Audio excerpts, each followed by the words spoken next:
La partie la plus intime de la physicalité dans l'existence est votre corps. Et ce corps n'est qu'un fragment de terre. Vous êtes juste un petit affleurement de cette terre. Là maintenant, vous êtes un affleurement qui se pavane de ci, de là. Au bout d'un certain temps, vous allez devenir un petit monticule. Vous croyez peut-être plein de grandes choses sur vous-même, mais ce n'est pas la réalité. Quelque part, cette chose fondamentale que nous sommes juste un petit affleurement de sol sur lequel vous êtes assis en ce moment, est oubliée, en général, jusqu'à ce qu'on soit enterré. Si vous voulez vivre de façon sensée, vous devriez être en contact avec la terre sur laquelle vous vivez. Aujourd'hui, parce que nous avons perdu ce contact, de certaines façons, ça se désorganise. Cette désorganisation peut provoquer des maladies, et rendre faible, et in fine déstabiliser le système lui-même.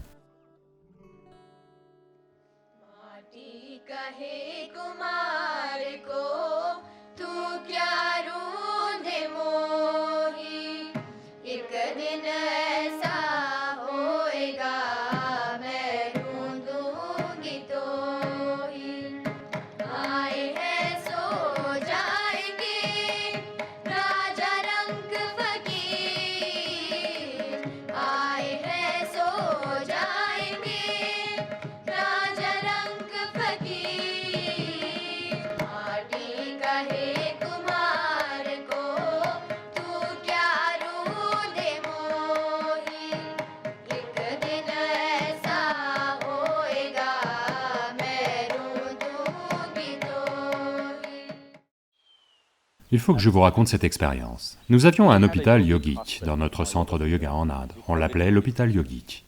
On ne voulait pas qu'il se développe trop, parce que nous ne voulons pas devenir un hôpital à plein temps. Nous sommes un centre spirituel. Donc on fait profil bas.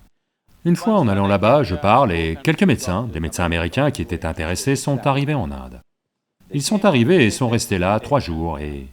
Après 3 jours, un des volontaires arrive et me dit, « Tous les médecins sont furieux, ils veulent partir. » Je dis, « Que s'est-il passé ?» Ils répondent, « Mieux vaut que vous alliez les voir, ils sont juste hors d'eux. » Alors je dis, « Ok, je vais les voir. » Je leur dis, « Quel est le problème ?» Ils disent, « Vous avez dit qu'il y a un hôpital. Où est l'hôpital? Il n'y a pas d'hôpital ici. » Je dis, « En ce moment même, il y a environ 60 et quelques patients. Où est-il? » L'idée qu'ils se font d'un hôpital, c'est qu'il doit y avoir des lits. Vous devez bien traiter les malades, et tout le monde doit être... Vous devez les traiter si bien, ils ne vont pas vouloir être en bonne santé. Où sont les patients? Je dis, ils sont tous dans le jardin, je les ai mis au travail. Nous leur donnons un traitement et des thérapies et des médicaments, mais le reste du temps, je les fais travailler. Tout ce qu'ils peuvent faire, ils doivent le faire. Par-dessus tout, ils doivent s'asseoir et travailler, pieds nus et à mains nues, avec le sol.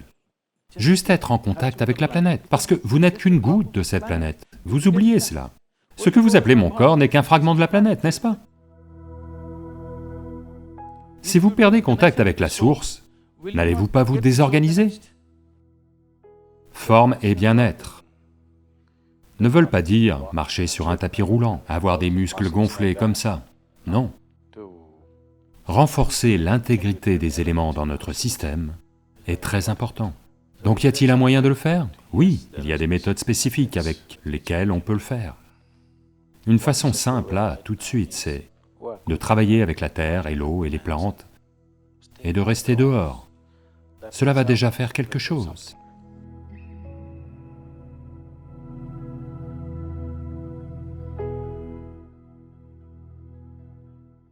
Donc, fondamentalement, s'il y a une certaine garantie d'approvisionnement pour le corps en termes de nourriture, et qu'il y a de l'air frais à respirer, et qu'on est en contact avec la terre, cela peut boucler le processus de santé entièrement.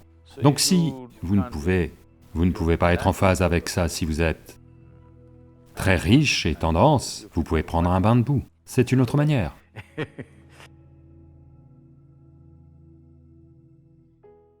Donc aujourd'hui, vous prenez des vacances, allez au spa, prenez un bain de boue, dans une atmosphère très coûteuse. Mais si chaque jour vous enfoncez vos mains dans la terre, pendant au moins quelques minutes par jour, vous verriez que le corps serait en bien meilleur état.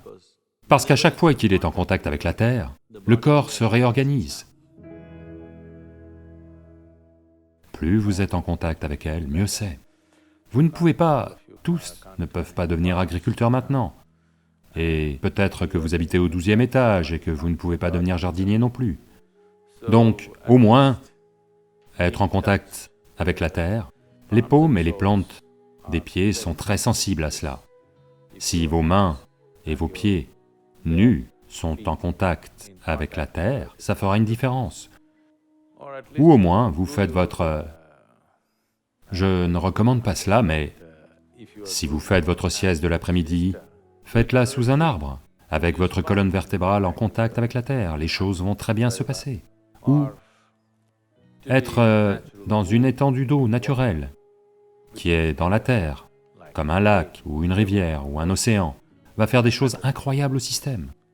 Vous connaissez la mise à la terre, vous savez, les mises à la terre électriques qu'on fait, ça s'appelle mise à la terre ici? Comment vous appelez cela? Ça s'appelle mise à la terre. Donc, lorsque vous mettez les connexions électriques à la terre, une chose c'est que ça reste humide. Parce que si c'est humide, ça conduit mieux. Donc, c'est la raison pour laquelle, dans tous les temples indiens, pourquoi pensez-vous que les gens mouillent leur corps et s'allongent sur le sol en se prosternant? C'est simplement ça, pas juste une mise à la terre, cette terre particulière, qui est une terre énergisée aux alentours. Donc, vous voulez que le corps tout entier soit en contact avec la chose.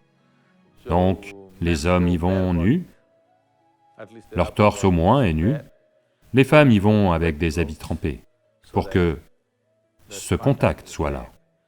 Ce contact avec la nature, que ce soit la terre, ou l'air, ou l'eau, est très important. Si cela n'est pas présent, le corps va lentement perdre son intégrité, il va perdre sa stabilité, il va perdre de nombreuses facultés dont il est capable.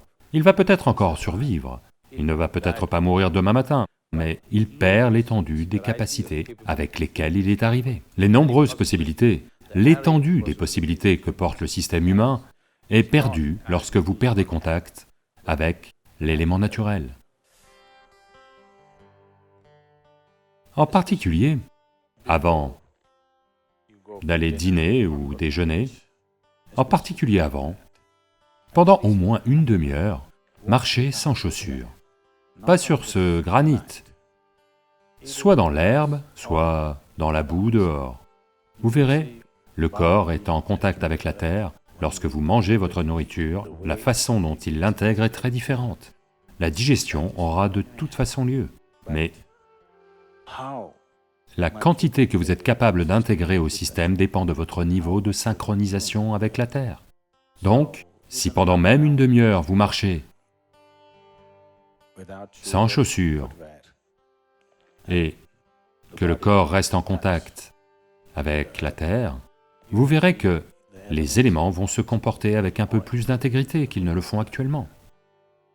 Marcher et jouer pieds nus est vraiment en train de devenir à la mode. Les systèmes yogiques l'ont toujours recommandé, et maintenant la science y arrive aussi.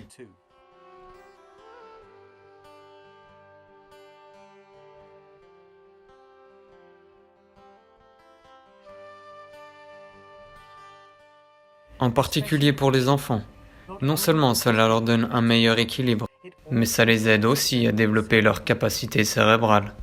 Les nerfs des pieds sont sensibles, et quand ils entrent en contact avec le sol, l'enfant développe une meilleure compréhension de son environnement et fait aussi l'expérience d'une meilleure conscience du corps. Marcher pieds nus est associé à une meilleure agilité, à un renforcement des muscles inférieurs et à un risque plus faible de blessures. Être en contact avec la terre a bien d'autres aspects. À l'ashram, j'ai toujours dit aux gens, peu importe quel travail vous faites, au moins pendant 1 heure par jour, vous devez mettre vos doigts dans la terre. Faites quelque chose dans le jardin, quelque part, vos mains doivent devenir boueuses.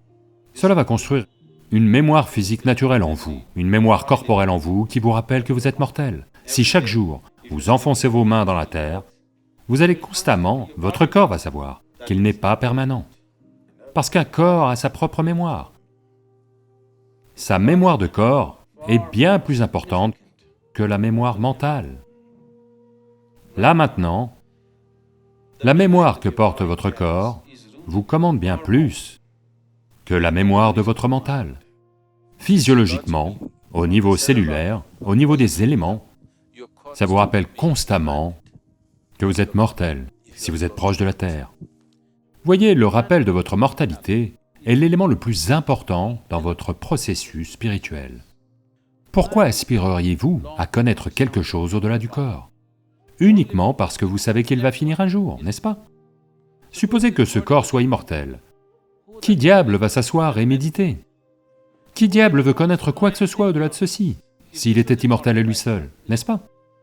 Parce que, quelque part, même si vous n'en êtes pas consciemment conscient, quelque part au fond, vous savez que votre date d'expiration approche. La date d'expiration approche, vous essayez de l'allonger un peu. Mais vous savez que vous avez une date d'expiration. C'est à cause de ça, le désir de savoir. Donc, le fondement du processus spirituel, c'est votre mortalité. Si votre mortalité vous est rappelée, naturellement, vous allez vouloir savoir. Il y a diverses pratiques en Inde sur la façon de se connecter à la Terre de façon expérientielle. Beaucoup de pratiques. Juste en étant assis, jambes croisées au sol, d'une certaine façon, ça rappelle de façon expérientielle au corps, ça fait un rappel au corps que ce n'est que ça. Dès qu'il est en contact avec la Terre, il sait qu'il est cela. Ceux d'entre vous qui ont des corps très instables, c'est-à-dire que vous avez tendance à tomber malade très facilement et, vous savez, constamment, ce genre de choses, si simplement vous sortez de votre lit et dormez au sol, vous verrez que ça fera une grosse différence. Simplement cela. Vous n'êtes peut-être qu'à 50 cm. Rapprochez-vous juste de 50 cm. Vous verrez, ça fera une grosse différence en matière de réorganisation du système. Je dirais que 80% de votre santé dépend de cela, à quel point vous êtes en phase avec la Terre. 80%.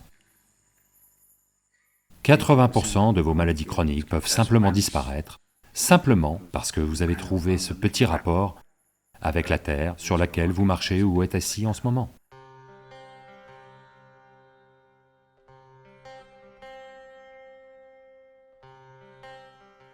Une pratique simple que vous pouvez tous commencer, c'est Bhuta Shuddhi, si vous avez le temps, et la concentration nécessaire pour le faire.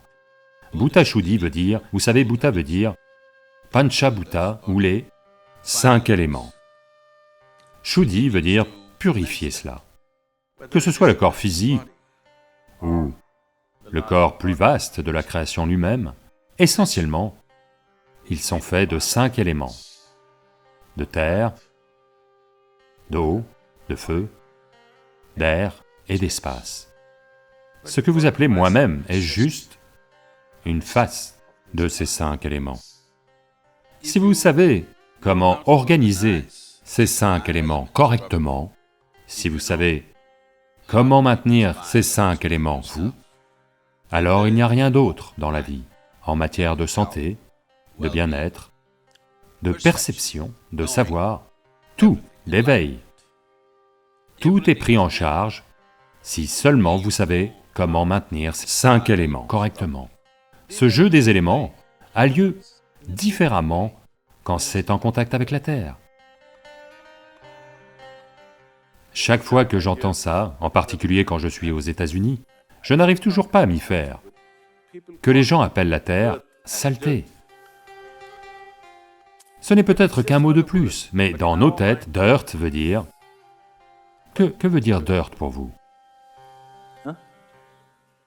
Des saletés, n'est-ce pas? Dirt, ce sont des saletés, n'est-ce pas? Oui ou non? Même aux États-Unis, dirt, ce sont des saletés. Non? Qu'est-ce que c'est? Quelque chose dont vous ne voulez pas. Oui, des saletés, c'est ce que sont les saletés, quelque chose dont vous ne voulez pas. Mais la Terre, ici, nous l'appelons Taiman, la Terre-Mère. Comment se fait-il que nous n'ayons aucune révérence pour toutes ces choses qui constituent notre vie, qui soutiennent notre vie à chaque instant? Traitez-les juste différemment. tout d'un coup, elle se comporte différemment en vous. Si vous ne buvez pas d'eau pendant 3 jours, même si Dieu arrive, vous ne ferez que demander de l'eau. Si on vous bouche le nez pendant 3 minutes, vous ne voulez pas Dieu, vous voulez une bouffée d'air, de l'air frais, n'est-ce pas?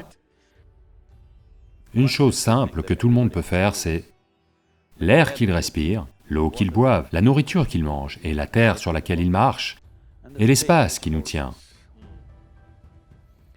5 fois par jour, disons. Si vous êtes trop préoccupé, au moins 3 fois par jour, consciemment. Juste amener un certain sens de révérence. C'est une chose très courante. On vous dit matru prema, pitru prema, ceci, cela, prithvi prema, c'est-à-dire l'amour pour la planète sur laquelle vous marchez, parce qu'elle n'est pas différente de vous.